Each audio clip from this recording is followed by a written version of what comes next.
यार ये क्या हो रहा है? 200 का टारगेट क्या आप 10 ओवर में चेस करना चाहते हैं? आपकी इन्हीं हरकतों की वजह से काव्या मरन ग्राउंड पर नहीं आ रही है मैच देखने। दोस्तों, स्पोर्ट्स ऑन पीक में आपका स्वागत है, जहां मिलती है क्रिकेट पे सबसे लेटेस्ट न्यूज। मैं हूं आपका होस्ट एंड दोस्त सरबजीत।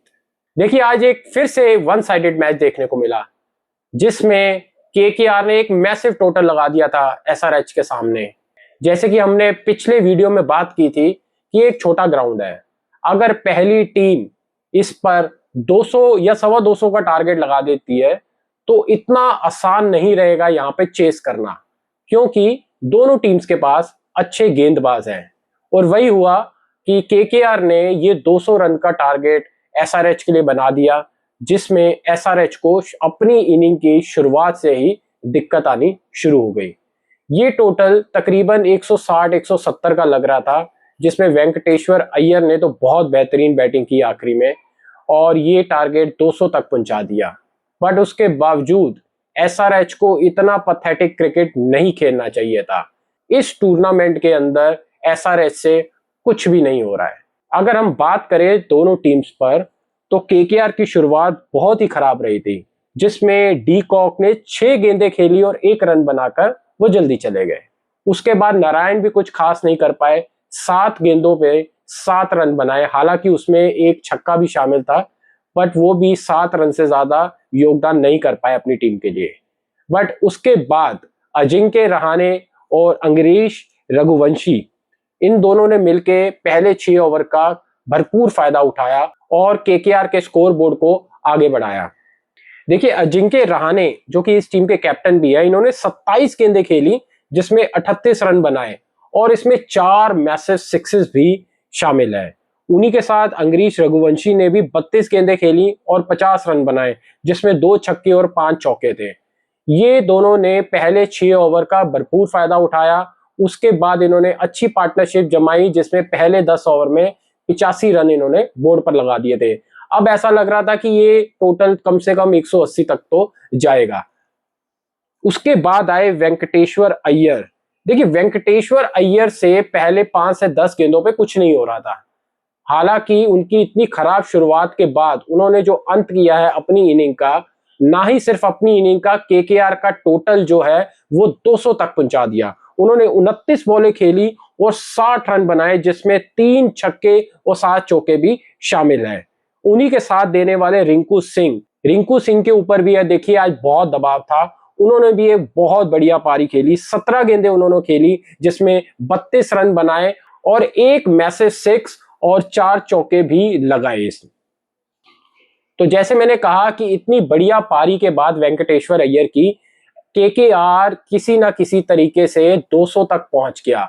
लेकिन मेरे हिसाब से 200 जो था ये पार स्कोर था, बल्कि अबव पार स्कोर था एसआरएच के लिए।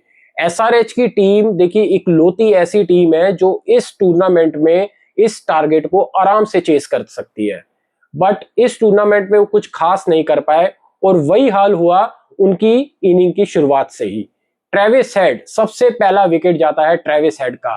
देखिए, ये टीम आती है तो आते ही सोचती है कि हम पहले 6 ओवर में 100 रन लगा दें और अगले 10 ओवर के अंदर कम से कम 200-250 तक लगा दें। ये ग्राउंड ऐसा नहीं था। हमने पिछले वीडियो में भी बात की थी कि एसआरएच को यहां पर ध्यान से खेलना होगा। एक तो एसआरएच के बैट्समैन की अच्छी फॉर्म भी नहीं चल रही है, ऊपर से आप लगातार मैचेस हार के आ रहे हैं और आज भी वही हुआ। खराब शुरुआत, जिसमें ट्रेविस हेड और अभिषेक शर्मा बहुत ही जल्दी से निपट गए। उसके बाद भले ही हो ईशान किशन या फिर नीतीश कुमार रेड्डी, ये भी कुछ खास नहीं कर पाए। इनकी शुरुआत ही ट्रेविस हेड के विकेट से हुई थी, जिसमें इन्होंने 2 गेंदों पे 4 रन बनाए और पहले ही ओवर में चलते बने।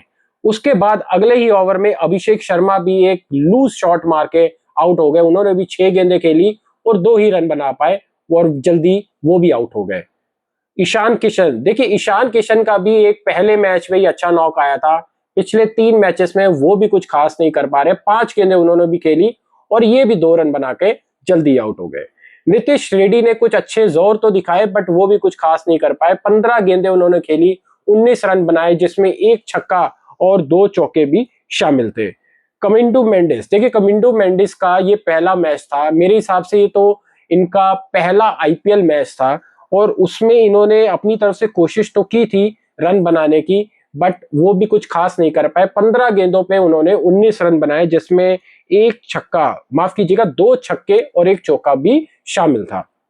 कमिंडो मेंडिस के बाद इनकी एक ही उम्मीद रहती थी, Henry Klaasen, but Henry Klaasen भी अकेले क्या करते, अकेले लास्ट के 7-8 ओवर में 100-125 रन मारना इतना भी आसान नहीं होता।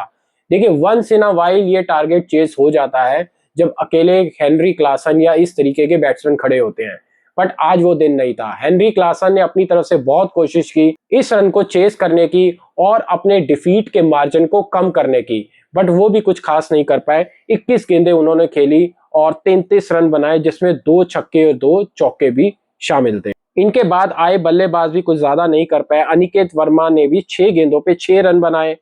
पैट कमिंस, देखिए शुरुआत तो इन्होंने अच्छी की थी पर ये भी कुछ ज्यादा योगदान नहीं दे पाए। 15 गेंदें खेली इन्होंने और 14 रन बनाए।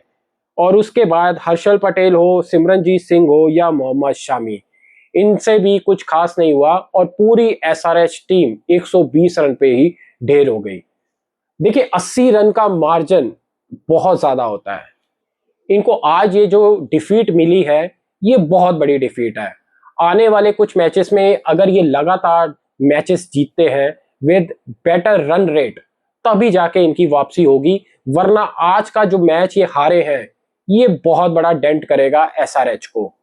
देखिए एक वन साइडेड मैच था और हम एक्सपेक्ट कर रहे थे कि ये बहुत क्लोज मैच होगा, बट अगेन वही हुआ जो कि एसआरएच की शुरुआत से ही होता आ रहा है इस टूर्नामेंट में। वो आते हैं, आते ही ताबड़तोड़ बैटिंग शुरू करते हैं। वो एक ही सोच से उतरते हैं, या तो हम इस पार करेंगे या उस पार। जबकि इस बार भी चौथे मैच में अब उन्हें तीसरी लगातार हार हो रही है और वो इस पॉइंट्स टेबल पे सबसे आखिरी में खड़े हैं। देखिए आपको क्या लगता है कि एसआरएच की जो अप्रोच है इस टूर्नामेंट को खेलने की, क्या वो सही है? पिछले कई टूर्नामेंट से वो इसी तरीके से खेलते हुए आ रहे हैं, बट इस सीजन में वो कुछ खास नहीं दिखा पाए हैं। तो देखते हैं अब आने वाले मैचेस में एसआरएच कैसा परफॉर्म करता है, भले ही वो अवे मैचेस खेलें या अपने घर पे मैचेस खेलें। तो आपको क्या लगता है? अपने अपने कमेंट्स बॉक्स में जरूर छोड़िएगा। और हाँ, वीडियो को लाइक कीजिए और इसे शेयर कीजिए। और अभी तक अगर आपने इस चैनल को सब्सक्राइब नहीं किया है तो प्लीज इसे सब्सक्राइब कीजिए और हमारी फैमिली का पार्ट बनिए।